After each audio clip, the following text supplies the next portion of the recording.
Assalamualaikum warahmatullahi wabarakatuh. Selamat sore Bapak Ibu sekalian, teman-teman semuanya. Terima kasih sudah meluangkan waktu atau menonton podcast kita yang sangat simpel ini. Nah, di sini saya akan membawakan materi yang sangat oke menurut saya dalam budaya organisasi. Dan di sini kita juga kedatangan dua narasumber yang sangat kredibel. Yang pertama ada Kak Vira. Kak Vira ini bergerak di perusahaan startup teknologi, dan satunya lagi ada Kak Mike yang bekerja di sebuah perusahaan manufaktur. Oke, langsung aja ke sesi pertanyaan. Di sini ada beberapa pertanyaan tentang pengaruh budaya terhadap perilaku karyawan. Di mana pertanyaannya itu ada bagaimana budaya organisasi memengaruhi karyawan di perusahaan masing-masing.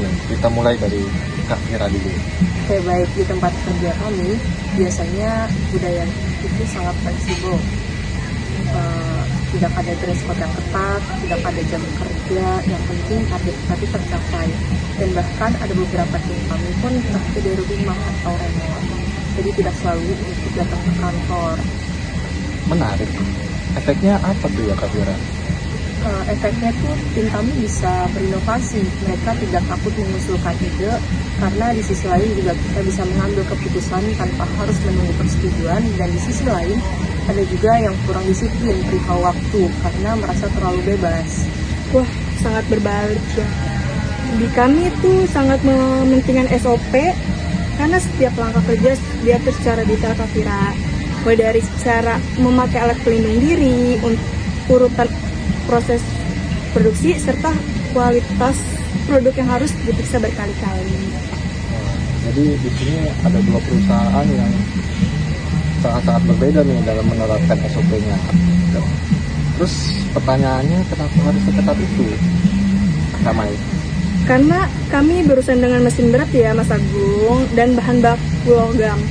Satu kesalahan kecil pun bisa berakibat fatal, baik dari sisi keselamatan kerja maupun kualitas produk yang akan kami kirim. Jadi, karyawan kami terbiasa disiplin, teliti, dan sangat patuh terhadap prosedur. Bahkan hal sekecil cara menyimpan alat pun ada aturannya. Wah, ketat sekali ya Kak. Kalau di tempat kami mungkin dianggap terlalu kaku. Betul, tapi bagi kami startup secara kaku, tapi bagi kami adalah bentuk tanggung jawab terhadap keselamatan ribuan karyawan dan kepercayaan klien. Jadi bisa dikatakan budaya organisasi itu membentuk karakter karyawan di setiap masing-masing perusahaan. Betul sekali, budaya ini tuh ibarat udara yang kami hirup di setiap hari di kantor, bahkan tidak kita sadari, tapi mempengaruhi cara berpikir dan tindakannya juga. Saya setuju, bahkan karyawan baru pun akan otomatis menyesuaikan diri budaya yang sudah ada. Entah itu budaya yang santai atau budaya disiplin. Sagung. Kita masuk ke pertanyaan kedua, yaitu apa saja kelebihan dan kelemahan dari masing-masing budaya ini. Kita mulai dari Kak Vira dulu, kelebihan dan kekurangan. Saya mulai ya. Jadi kelebihan budaya kami itu pertama kreativitas yang tinggi, dan kita merasa punya ruang untuk berkembang dan mencoba hal baru. Kedua, kami juga bisa beradaptasi kalau adanya perubahan pasar atau teknologi baru. Ketiga, budaya ini juga bisa menarik bagi mereka muda untuk mengutamakan work-life balance atau kebebasan berekspresi. Lalu kelemahan kita adalah kadang kurang komunikasi. Informasi yang penting juga kadang hanya disampaikan lewat chat singkat, jadi ada beberapa yang terlewatkan. Selain itu, susah menjaga konsistensi kalau perusahaan makin besar. Dulu waktu karyawan kami masih 50 sekian, semua orang bisa kenal dan koordinatornya tuh gampang. Lalu sekarang sudah sekitar 200 sekian, jadi mulai terasa kalau strukturnya tuh harus diubah lebih jelas lagi. Jadi gitu ya. Kalau dari perusahaan ramai? Kalau kami, kelebihannya jelas. Pertama, kualitas produk konsisten karena semua proses berstandar. Kedua, proses bisa diprediksi. Jadi, perencanaan produksi dan pengiriman ke customer jauh lebih akurat. Dan yang ketiga, resiko kecelakaan kerja bisa diminimalkan karena semua sudah diatur dengan detail. Dan kelemahannya, Mas Agung, kami sering lambat merespon perubahan. Untuk mengubah satu prosedur saja butuh waktu lama karena banyak melalui tahap persetujuan. Selain itu, terkadang karyawan merasa kurang punya ruang berinovasi karena sudah ada standarnya. Ini membuat karyawan yang kreatif merasa terkekang, Mas Agung. Menarik juga. Menarik sekali ya. Jadi masing-masing punya dua sisi yang berbeda. Ada kelebihan, ada yang jadi kekuatan, tapi juga ada kelemahan yang harus diwaspadai. Baik, pertanyaan ketiga ini yang paling menantang yang menurut saya. Menurut Anda berdua, budaya seperti apa yang sebenarnya paling sesuai dan untuk menghadapi persaingan bisnis di era saat ini? Monggo, Kak Fira. Oke, menurut saya bukan soal siapa yang lebih unggul, tapi soal konteks industri. Untuk industri yang bergerak cepat seperti teknologi, fleksibilitas itu penting karena kalau kami terlalu terlambat, kompetitor itu bisa mendahului kami merilis produk yang baru. Tapi apakah itu berarti startup tidak butuh struktur sama sekali, Pak? Tidak juga, Mas. Jujur saja, kami juga mulai belajar disiplin dari perusahaan seperti perusahaan Mas Agung atau Kamai, terutama soal manajemen kualitas dan dokumentasi proses. Karena kami sadar semakin besar perusahaan, semakin butuh sistem yang jelas supaya tetap berantakan. Saya juga setuju sekali. Kebetulan kami di manufaktur mulai merasa tekanan untuk lebih terbuka terhadap ide-ide yang baru.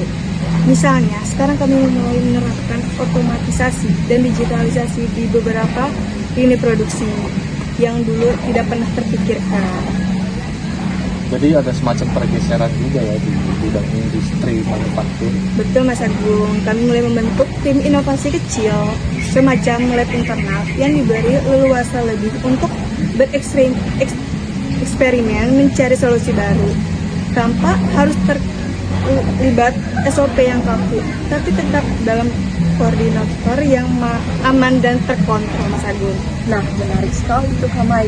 Berarti sebenarnya arahnya mirip dengan yang kami lakukan, hanya beda skala dan kehati-hatiannya saja.